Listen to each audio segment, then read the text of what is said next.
আবারই বলছি যে ফোনে না ওই রিলস ঘাটছিলাম, ঘাটতে ঘাটতে দেখলাম যে ওই কি ব্রেডের ভেতরে কি সব আলু ফালু ভরে স্যান্ডউইচ বানাচ্ছে।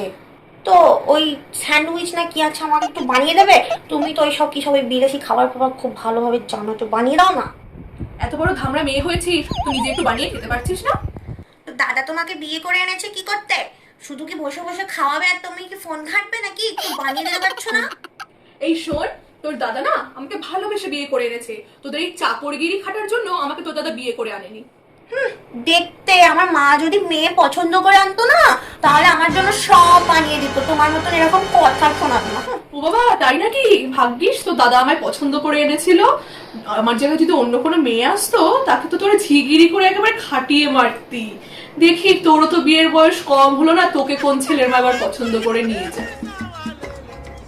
বাবা ক্ষমা করো, ঘাট হয়েছে আমার তোমাকে কিছু রান্না করতে বলা। চললুম আমি, আর তোমাকে কিচ্ছু বলবো না।